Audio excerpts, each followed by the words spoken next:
ನಮಸ್ಕಾರ. Be alert ವಿಶೇಷ ಚರ್ಚೆಗೆ ಸ್ವಾಗತ. ನಾನು ವಸಂತ್. ವೀಕ್ಷಕರ, ಸಿಲಿಕಾನ್ ಸಿಟಿಯಲ್ಲಿ ಬೆಚ್ಚಿ ಬೀಳಿಸುವಂತಹ ಸುದ್ದಿಯೊಂದು ಇದೀಗ ಅಕ್ಷರಶಃ ತಲ್ಲಣ ಮೂಡಿಸ್ತಿದೆ. ಬೆಂಗಳೂರಿನ ನಮ್ಮ ಯುವ ಜನರಿಗೆ ಏನಾಗ್ತಾ ಇದೆ?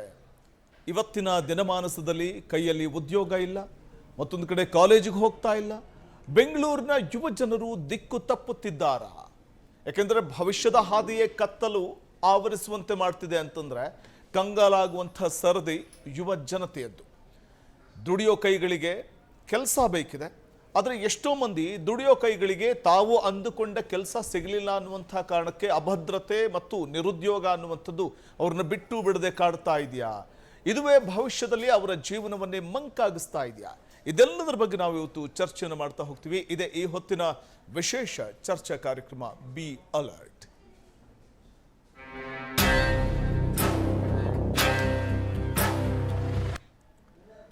ಒಂದು ಕಡೆ ನಿರುದ್ಯೋಗ, ಮತ್ತೊಂದು ಕಡೆ ಭವಿಷ್ಯ ಸರಿಯಾದ ರೀತಿಯಲ್ಲಿ ರೂಪಿಸ್ಕೊಳ್ಳೋಣ ಅಂತಂದರೆ ಸರಿಯಾದ ಅವಕಾಶಗಳ ಕೊರತೆ. ಇದೆಲ್ಲವೂ ಕೂಡ ಇವತ್ತಿನ ದಿನಮಾನಸದಲ್ಲಿ ಉದ್ಯೋಗ ಅನ್ನುವಂಥದ್ದು ಗಗನ ಕುಸುಮ, ಕೈಗೆಟುಕದಂತಹದ್ದು ಅನ್ನುವಂಥ ಒಂದು ಧೋರಣೆ ಇವತ್ತಿನ ಯುವ ಸಮೂಹದಲ್ಲಿ ನಾವು ಕಾಣ್ತಾ ಇದ್ದೀವಿ. ಹಾಗಾಗಿ ಎಷ್ಟೋ ಮಂದಿ ಇವತ್ತು ದುಡಿಯೋದಕ್ಕೆ ಅಂದರೆ ಸುಮಾರು 20%, 100ಕ್ಕೆ 20% ದುಡಿಯೋದಕ್ಕೆ ಹೋಗೋದೇ ಕಡಿಮೆ ಅನ್ನುವಂಥದ್ದು ಒಂದಷ್ಟು ಅಭಿಪ್ರಾಯಗಳು ವ್ಯಕ್ತವಾಗ್ತಾ ಇದೆ. ಅಂದರೆ ಶೇಕಡವಾರು 20% ಮಂದಿ ದುಡಿಯೋದಕ್ಕೆ ಹೋಗೋದೇ ಇಲ್ಲ. ಅಂದರೆ ದುಡಿಮೆ ಅನ್ನುವಂಥದ್ದು ಇವತ್ತು ನಾವು ಏನು ಮಾಡಿದ್ರೂ ಕೂಡ ಯಾವುದೇ ರೀತಿಯಲ್ಲಿ ಒಳ್ಳೆಯ ರೀತಿಯಲ್ಲಿ ನಾವು ಉದ್ಯೋಗವನ್ನು ಮಾಡಬಹುದು. ಆದರೆ ಇಂಥದ್ದೇ ಒಂದು ಚೌಕಟ್ಟಂತ ಹಾಕ್ಕೊಂಡಿರ್ತೀವಲ್ಲ, ಹೀಗೇ ಬದುಕಬೇಕು, ಇಂಥ ಒಂದು ಉದ್ಯೋಗವನ್ನೇ ಮಾಡಬೇಕು ಅನ್ನುವಂಥ ಚೌಕಟ್ಟು ಹಾಕ್ಕೊಂಡಿರ್ತೀವಲ್ಲ, ಆ ಚೌಕಟ್ಟನ್ನು ಮೀರಿ ಹೋಗೋದಕ್ಕೂ ಕೂಡ ಹಿಂದೇಟು ಹಾಕ್ತಾ ಇರುವಂಥದ್ದು ಯುವ ಸಮೂಹ. ಇದು ಒಂದು ರೀತಿಯಲ್ಲಿ ಉದ್ಯೋಗದ ಅವಕಾಶ ಕೈತಪ್ಪುವಂತೆ ಮಾಡುತ್ತೆ. ತಾವು ಬಯಸಿದ ಉದ್ಯೋಗ ಸಿಗಲ್ಲ ಅನ್ನುವಂಥದ್ದು ಕೂಡ ಒಂದು ರೀತಿಯಲ್ಲಿ ಅವರನ್ನು ಇನ್ನಿಲ್ಲದಂತೆ ಖಿನ್ನತೆಗೆ ಒಳಗಾಗುವಂತೆ ಮಾಡುತ್ತೆ. ಹೌದು, ಎಸ್, ಇದೆಲ್ಲದ್ರ ಬಗ್ಗೆ ನಾವು ಮಾತಾಡ್ತಾ ಹೋಗ್ತೀವಿ. ಇದೇ ಈ ಹೊತ್ತಿನ ವಿಶೇಷ ಚರ್ಚಾ ಕಾರ್ಯಕ್ರಮ.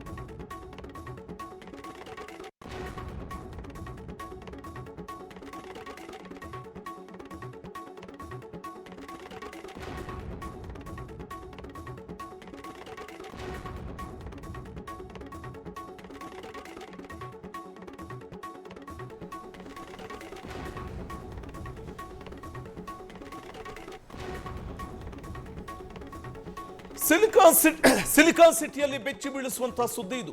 ಬೆಂಗಳೂರಿನ ನಮ್ಮ ಯುವ ಜನರಿಗೆ ಏನಾಗ್ತಾ ಇದೆ? ಕೈಯಲ್ಲಿ ಉದ್ಯೋಗ ಇಲ್ಲ, ಕಾಲೇಜಿಗೆ ಹೋಗ್ತಾ ಇಲ್ಲ. ಬೆಂಗಳೂರಿನ ಯುವ ಜನ ದಿಕ್ಕು ತಪ್ತಾ ಇದ್ದಾರ. ಭವಿಷ್ಯದ ಹಾದಿಯಲ್ಲೇ ಕತ್ತಲು ಆವರಿಸ್ತಾ ಇದೆ. ಇದು ಪ್ರತಿ ಪೋಷಕರು ಕೂಡ ತಿಳಿದಿರಲೇಬೇಕಾದಂತಹ ಸತ್ಯ. ಇದು ಸಿಲಿಕಾನ್ ಸಿಟಿಯ ಯುವ ಜನತೆ ಎತ್ತ ಸಾಗುತ್ತಿದೆ. ಹಾದಿ ತಪ್ಪಿಸುತ್ತಿರುವ ಕರಾಳ ಸತ್ಯ ಬಯಲಾಯಿತು. ಯುವ ಜನರ ಭವಿಷ್ಯಕ್ಕೆ ಕತ್ತಲು ಕವಿಯುತ್ತಿದೆಯಾ? ಬಿ ಅಲರ್ಟ್ ಪೋಷಕರೇ, ಮಕ್ಕಳ ಬಗ್ಗೆ ಎಚ್ಚರ ವಹಿಸಿ. ನಿಮ್ಮ ಮಕ್ಕಳು ದಾರಿ ತಪ್ಪುತ್ತಿದ್ದಾರಾ ನೋಡ್ಕೊಳ್ಳಿ ಒಮ್ಮೆ. ಐಟಿ ರಾಜಧಾನಿಯಲ್ಲಿ ಆತಂಕಕಾರಿ ಬೆಳವಣಿಗೆ ಆಗ್ತಾ ಇದೆ. ನಾಳಿನ ಪ್ರಜೆಗಳ ಹೆಜ್ಜೆ ದಿಕ್ಕು ತಪ್ತಾ ಇದೆಯಾ? ಕೈಯಲ್ಲಿ ಕೆಲಸ ಇಲ್ಲ, ಕಾಲೇಜಿನಲ್ಲೂ ಹೆಸರಿಲ್ಲ, ಕಣ್ಮರೆ ಆಗ್ತಾ ಇದೆಯಾ ದೇಶದ ಯುವ ಶಕ್ತಿ? ಭವಿಷ್ಯದ ಹಾದಿಯಲ್ಲೇ ಕತ್ತಲು ಆವರಿಸಿದರೆ ಇನ್ನು ಉದ್ಯೋಗ ಅನ್ನುವಂಥದ್ದು ಕನಸಿನ ಮಾತು. ಬೆಂಗಳೂರಿನ ಯುವ ಜನತೆ ನಿಜಕ್ಕೂ ಎತ್ತ ಸಾಗ್ತಾ ಇದೆ.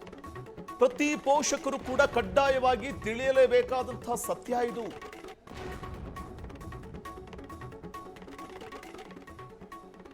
ದೇಶದ ಯುವ ಶಕ್ತಿ ಎತ್ತ ಸಾಗ್ತಾ ಇದೆ.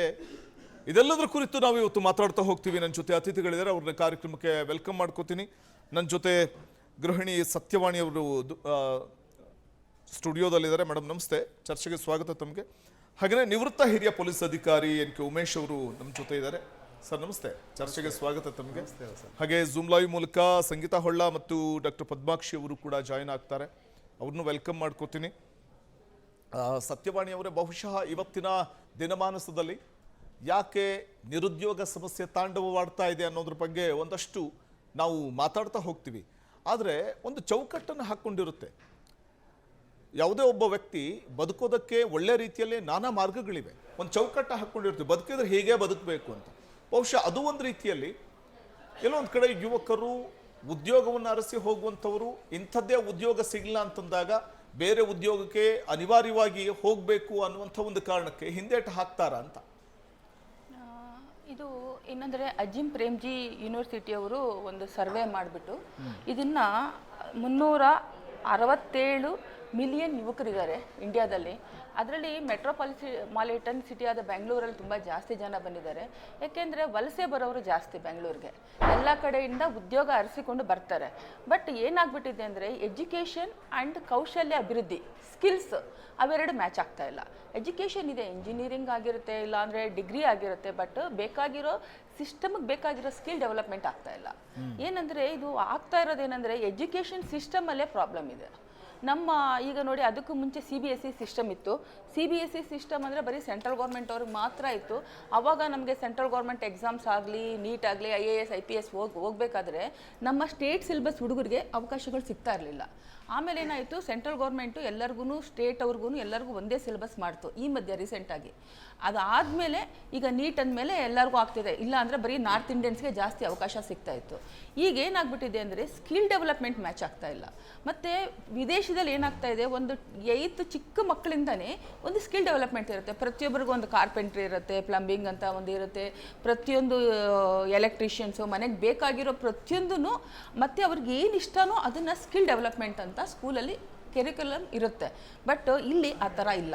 ಆ ಸಿಸ್ಟಮನ್ನು ಕೊರತೆ ಆಗಿರೋದ್ರಿಂದ ಏನಾಗುತ್ತೆ, ಡಿಗ್ರಿ ತೊಗೊಂಡು ಬರ್ತಾರೆ. ಡಿಗ್ರಿ ತೊಗೊಂಡು ಬಂದುಬಿಟ್ಟು ಅವ್ರ ಉದ್ಯೋಗಕ್ಕೆ ಬಂದಾಗ ಆ ಸಿಲೆಬಸ್ಸು ಮತ್ತು ಇದು ಅತ್ಯಂತ ಫಾಸ್ಟಾಗಿ ಯುಗ ಚೇಂಜ್ ಆಗ್ತಾ ಇದೆ. ಈಗ ನೋಡಿ, ಒಂದು ಸಾಫ್ಟ್ವೇರಲ್ಲಿ ಕಲ್ತ್ಕೊಂಡು ಬರೋಷ್ಟೊತ್ತಿಗೆ ಅವರು .NETೋ ಇಲ್ಲಾಂದರೆ ಮೈಕ್ರೋಸಾಫ್ಟೋ ಬೇರೆ ಯಾವುದೋ ಒಂದು ಸಿಂಪಲ್ ಸಬ್ಜೆಕ್ಟ್ ಕಲ್ತಿರ್ತಾರೆ, ಜಾವಾ ಅಂತ ಕಲ್ತಿರ್ತಾರೆ. ಬಟ್ ಈಗ ಬರೋಷ್ಟೊತ್ತಿಗೆ AI ಬಂದಿರುತ್ತೆ, ಅದರಲ್ಲೇ ಟೆಕ್ನಾಲಜಿ ಚೇಂಜ್ ಆಗುತ್ತೆ. ಆ ಫಾಸ್ಟಿಗೆ ತಕ್ಕಂತೆ ಇವರು ಇಲ್ಲಿ ಸಿಲೆಬಸ್ ಕೊಡ್ತಾ ಇಲ್ಲ.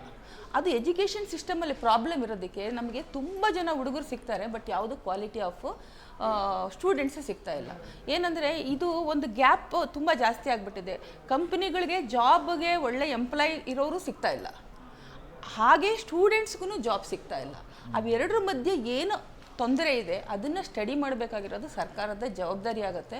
ಅದು ಅವರು ತಕ್ಕಂತೆ ಮಾಡ್ತಾ ಇಲ್ಲ. ಸ್ಕಿಲ್ ಡೆವಲಪ್ಮೆಂಟ್ಸ್ ಕರೆಕ್ಟಾಗಿ ಕೊಟ್ಟಿದ್ದರೆ, ಸ್ಕಿಲ್ ಡೆವಲಪ್ಮೆಂಟು ಅದನ್ನು ಡೆವಲಪ್ ಮಾಡಿಸಿ ಪ್ರತಿಯೊಬ್ಬರಿಗೂ ಕೊಟ್ಟರೆ ಆವಾಗ ಯಾವುದೂ ಈ ಥರ ನಿರುದ್ಯೋಗ ಸಮಸ್ಯೆ ಕಾಡೋದಿಲ್ಲ. ಈಗ ಒಂದು ಎಕ್ಸಾಂಪಲ್ ಆಗಿ ಹೇಳ್ತೀವಿ, ಮನೆಯಲ್ಲಿ ಒಬ್ಬ ಇಂಜಿನಿಯರ್ ಆಗಿರ್ತಾರೆ ಹುಡುಗರು, ಇಂಜಿನಿಯರಿಂಗ್ ಮಾಡಿಕೊಂಡು ಮನೆಯಲ್ಲಿ ಒಂದು ಚಿಕ್ಕದು ಒಂದು ಸ್ವಿಚ್ ಕೆಟ್ಟೋದ್ರೆ ಅವ್ರು ರಿಪೇರಿ ಮಾಡ್ಲಿಕ್ಕೆ ಪ್ಲಂಬರ್ನ ಯಾರು ಎಲೆಕ್ಟ್ರಿಷಿಯನ್ನೇ ಕರಿಬೇಕಾಗತ್ತೆ. ಅವ್ರಿಗೆ ಇಂಜಿನಿಯರಿಂಗ್ ಮಾಡಿದರೂ ಮಾಡ್ಲಿಕ್ಕೆ ಬರೋದಿಲ್ಲ, ಏಕೆಂದರೆ ಅದೆಲ್ಲ ನಾಮಕಾವಸ್ಥೆ ಆಗ್ತಾ ಇದೆ. ಬೇರೆ ಈಗ ಜಪಾನಲ್ಲಾಗಲಿ ಚೈನಾದಲ್ಲಾಗಲಿ ನಾವು ಕೆಲವೊಂದೆಲ್ಲ ಸ್ಟಡೀಸ್ ನೋಡ್ತಾ ಇದ್ದಾಗ ಎಜುಕೇಷನ್ ಸಿಸ್ಟಮಲ್ಲಿ ಅವ್ರಿಗೆ ಸ್ಕಿಲ್ಸ್ ತುಂಬ ಕಲಿಸಿರ್ತಾರೆ. ಆಮೇಲೆ ಡಿಪೆಂಡ್ ಆಗೋದೇ ನೆಸೆಸಿಟಿ ಇಲ್ಲ. ಅವ್ರಿಗೆ ಏನೇ ಇಷ್ಟನೇ ಆಗಲಿ, ಅವ್ರಿಗೊಂದು ಎಜುಕೇಷನಲ್ಲಿ ಅವ್ರಿಗೊಂದು ಮ್ಯೂಸಿಕ್ ಇಷ್ಟ ಆಗಲಿ, ಒಂದು ಎಕ್ಸ್ಟ್ರಾ ಕರಿಕ್ಯುಲಮ್ ಆ್ಯಕ್ಟಿವಿಟೀಸ್, ಒಂದು ಡ್ಯಾನ್ಸ್ ಆಗಲಿ, ಒಂದು ಸ್ಪೀಕಿಂಗ್ ಆಗಲಿ, ಅಥವಾ ಅವ್ರಿಗೇನಾದರೂ ಬೇರೆ ಏನಾದರೂ ಅಗ್ರಿಕಲ್ಚರಲ್ ಆಗಲಿ, ಅದನ್ನು ಅವ್ರಿಗೆ ಡೆವಲಪ್ಮೆಂಟು ಮಾಡಿಸಿದ್ದು. ಮತ್ತು ಈಗ ಅಪ್ ಟು ಡೇಟ್ ಆಗಬೇಕು, ಸಿಸ್ಟಮ್ ಚೇಂಜ್ ಆಗಬೇಕು. ಈಗೆಲ್ಲ ಓಲ್ಡ್ ಸಿಲೆಬಸ್ ಇದೆ. A ಫಾರ್ ಆ್ಯಪಲ್ ಅಂತ ಇದೆ ಹೊರತು ಈಗ ಹೊಸದಾಗಿ ಏನು ಬೇಕು ಅಂತ ಆ್ಯಪಲ್ ಅಂದರೆ ಆ್ಯಪಲ್ ಐಫೋನ್ ಅಂತ ಬರಬೇಕಾಗುತ್ತೆ. ಸ್ಟೂಡೆಂಟ್ಗೂ ಕೂಡ ಇವತ್ತಿನ ದಿನಗಳಲ್ಲಿ AI ತಂತ್ರಜ್ಞಾನದ ಅಗತ್ಯತೆ ಇದೆ ಅದು. ಆಮೇಲೆ ಏನಾಗಿದೆ, ಇಂಜಿನಿಯರಿಂಗ್ ಕಾಲೇಜ್ ಆಗಲಿ, ಡಿಗ್ರಿ ಕಾಲೇಜಸ್ ಆಗಲಿ ಮಶ್ರೂಮಿಂಗ್ ಆಗಿಬಿಟ್ಟಿದೆ. ಫಸ್ಟು ನಾವೆಲ್ಲ ಓದಬೇಕಾದ್ರೆ ಎಷ್ಟು ಕಡಿಮೆ ಇತ್ತು, ಈಗ 70%, ಮೋರ್ ದೆನ್ 80% ಪ್ರೈವೇಟ್ ಕಾಲೇಜಸ್ ಜಾಸ್ತಿ ಆಗಿದೆ. ಫಸ್ಟು ಎಜುಕೇಷನ್ನು ಚೀಪಾಗಿತ್ತು, ಗೌರ್ಮೆಂಟ್ ಸ್ಕೂಲ್ಸ್ ಇತ್ತು, ಬಟ್ ಇವಾಗ ಏನಾಗಿದೆ ಪ್ರೈವೇಟ್ ಸ್ಕೂಲ್ಸ್ಗೆ ಜಾಸ್ತಿ ಕೊಟ್ಟಿದ್ದಾರೆ. ಅದು ಎಜುಕೇಷನ್ ಅನ್ನೋದು ಒಂದು ವ್ಯಾಪಾರ ಆಗಿಬಿಟ್ಟಿದೆ ಹೊರತು ರಿಯಲ್ ಆಗಿ ಸ್ಕಿಲ್ಸ್ ಡೆವಲಪ್ ಮಾಡೋದು ಕಡಿಮೆ ಆಗಿಬಿಟ್ಟಿದೆ. 80% ಆಫ್ ಎಜುಕೇಷನ್ ಇನ್ಸ್ಟಿಟ್ಯೂಷನ್ಸ್ ಏನಾಗ್ತಿದೆ, ಬರೀ ಜನರೇಟ್ ಮಾಡ್ತಾ ಇದ್ದಾರೆ ವಿದ್ಯಾವಂತರನ್ನ ಹೆಸರಿಗೆ, ಬಟ್ ಏನಕ್ಕೂ ಯೂಸ್ ಆಗ್ತಾ ಇಲ್ಲ. ಈವನ್ ನೀವು ಹೋಗಿ ಹೋಟ್ಲು ಇಂಡಸ್ಟ್ರೀಸ್ಗೆ ಹೋಗಿ, ನಾವು ಬೆಂಗಳೂರಿನಲ್ಲಿ ಅಬ್ಸರ್ವ್ ಮಾಡ್ತಾ ಇದ್ದೀವಿ. ಈಗ ನೋಡಿ, ಉತ್ತರ ಪ್ರದೇಶದಿಂದ, ಬಿಹಾರದಿಂದ, ತಮಿಳ್ನಾಡಿಂದ, ಕೇರಳದಿಂದ ತುಂಬ ಜನ ಎಲ್ಲ ಬರ್ತಿರೋದು ಬೆಂಗಳೂರಿಗೆ ವಲಸಿಗರು. ಅದರಿಂದ ಏನಾಗ್ತಿದೆ, ನಮ್ಮ ಕನ್ನಡಿಗರಿಗೆ ಇಲ್ಲಿರೋರಿಗೆ ಅವಕಾಶನೂ ವಂಚಿತವಾಗ್ತಿದೆ. ಅವರು ಕಡಿಮೆಗೂ ಸ್ಯಾಲ್ರಿ ಕಡಿಮೆ ಮಾಡ್ತಾರೆ, ಬಟ್ ಇಲ್ಲಿರೋ ಸ್ಕಿಲ್ ಸೆಟ್ ಇಂಪ್ರೂವ್ ಆಗಿಲ್ಲ. ಅದರಿಂದ ನಮ್ಮ ಉದ್ಯೋಗ ಯುವಕರಿಗೆ ಒಂದು ಸಿಗ್ತಾ ಇಲ್ಲ. ಮತ್ತು ಇನ್ನೊಂದು ಏನಾಗ್ತಿದೆ ಅಂದರೆ, ಈಗ ಜಾಬ್ ಮಾಡಿದ್ಮೇಲೆ ನಾನು ಇಷ್ಟೆಲ್ಲ ಕಷ್ಟಪಟ್ಟು ಒಂದು LKG ಇಂದ 1 ಲಕ್ಷ ತನಕ ಇರುತ್ತೆ ಫೀಸ್. LKG ಇಂದ UKGಗೆ ಹೋದ್ರೂ 1 ಲಕ್ಷ ಇರುತ್ತೆ. ಒಂದು ಸ್ಮಾಲ್ ಆಗಾದರೆ 50,000 ಇರುತ್ತೆ. ಅವನು ಡಿಗ್ರಿ ಮುಗಿಸೋ ಅಷ್ಟೊತ್ತಿಗೆ, ಇಂಜಿನಿಯರಿಂಗ್ ಬರೋ ಅಷ್ಟೊತ್ತಿಗೆ ಯಾರಿಗೆ ಈಗ ಗೌರ್ಮೆಂಟ್ ಸ್ಕೂಲ್ಸ್ ಇರೋದೇ ಗೌರ್ಮೆಂಟ್ದು ಒಂದು 10 to 15% ಮಾತ್ರ ಗೌರ್ಮೆಂಟ್ ಕಾಲೇಜಸ್ ಇರೋದು, ಮಿಕ್ಕಿದೆಲ್ಲ ಪ್ರೈವೇಟ್ ಕಾಲೇಜು. ಪ್ರೈವೇಟ್ ಕಾಲೇಜಲ್ಲಿಂದ 2 ಲಕ್ಷ ತನಕ ಫೀಸ್ ಇರುತ್ತೆ. ಅಷ್ಟು ಫೀಸ್ ಕೊಟ್ಟು ಲಕ್ಷಾಂತರ ಸಾಲ ಮಾಡಿ ಓದಿಸಿದ್ಮೇಲೆ ನನಗೆ 15,000 ಸಂಬಳ, 20,000 ಸಂಬಳಕ್ಕೆ ಯಾರು ಹೋಗೋದಿಲ್ಲ. ಎಲ್ಲರೂ ಎಕ್ಸ್ಪೆಕ್ಟ್ ಮಾಡ್ಕೊಂಡು ಕೂತ್ಕೊತಾರೆ, ನನಗೆ ಒಳ್ಳೆ ಸಂಬಳ ಬೇಕು, ನನಗೆ ಜಾಸ್ತಿ ಬೇಕು ಜಾಬು ಅಂತ ಮಾಡ್ತಾರೆ. ಕ್ಯಾಂಪಸಲ್ಲಿ ಸೆಲೆಕ್ಟ್ ಆದರೆ ಆದಂಗೆ, ಇಲ್ಲ ಅಂದರೆ ಪ್ರೈವೇಟಲ್ಲಿ ಜಾಬ್ಸ್ ನೋಡ್ತಾ ಇರ್ತಾರೆ. ಇನ್ನು ಕೆಲವ್ರು ಏನಾಗುತ್ತೆ, ಈಗ ನಮಗೆ ಉತ್ತರ ಕನ್ನಡ, ಆಮೇಲೆ ನಾರ್ತ್ ಕರ್ನಾಟಕ ಬರುತ್ತೆ, ಯಾವುದು ವಿಜಯಪುರ ಬರುತ್ತೆ, ಯಾದಗಿರಿ, ಆ ಕಡೆಗೆಲ್ಲ ಅದಕ್ಕೆಲ್ಲ ಇನ್ನೂ ಹೈದರಾಬಾದ್ ಕರ್ನಾಟಕ ಅಂತ ಕೊಟ್ಟಿದ್ದಾರೆ. ಅಲ್ಲೆಲ್ಲ ಹಿಂದುಳಿದವ್ರು ಇದ್ದಾರೆ, ಲ್ಯಾಂಗ್ವೇಜ್ ಪ್ರಾಬ್ಲಮ್ ಇದೆ. ಎಷ್ಟೊಂದು ಜನ ಬೆಂಗಳೂರಿಗೆ ಬರ್ತಾರೆ, ಇಂಗ್ಲೀಷ್ ಪ್ರಾಬ್ಲಮ್ ಆಗುತ್ತೆ. ಲ್ಯಾಂಗ್ವೇಜ್ ಪ್ರಾಬ್ಲಮಿಂದನೂ ಜಾಬು ಅವ್ರಿಗೆ ತೊಗೊಳಕ್ಕಾಗ್ತಾ ಇಲ್ಲ. ಅದನ್ನೆಲ್ಲ ಸಿಸ್ಟಮಲ್ಲಿ ಕರೆಕ್ಷನ್ಸ್ ಮಾಡಿದ್ರೆ ನಮ್ಮದು ಆ್ಯಕ್ಚುಲಿ ಬ್ಲೆಸ್ಡ್ ಕಂಟ್ರಿ ಇಂಡಿಯಾ. ನಮ್ಮಲ್ಲಿರೋಷ್ಟು ಯುವಜನತೆ ಬೇರೆ ದೇಶದಲ್ಲೇ ಇಲ್ಲ. ಅದು ಒಂದು ನಮಗೆ ಒಂದು ಅಸೆಟ್ ಆಗಬೇಕು. ಜನಸಂಖ್ಯೆದು ಅದು ಒಂದು, ಅದನ್ನೇನು ಹೇಳ್ತಾರೆ, ಜನಸಂಖ್ಯಾ ಲಾಭಾಂಶ ಅಂತ ಹೇಳ್ತಾರೆ. ಅಷ್ಟು ಜನ ಇರಬೇಕು, ಅದನ್ನು ಯೂಸ್ ಮಾಡ್ಕೊಳ್ಳೋದು ಸರ್ಕಾರದ ಕೆಲಸ ಆಗುತ್ತೆ. ಇಲ್ಲ ಅಂದರೆ ಯುವಜನರದು ದಾರಿ ತಪ್ಪಿಟ್ಟು ಪ್ರಾಬ್ಲಮೆಟಿಕ್ ಆಗುತ್ತೆ.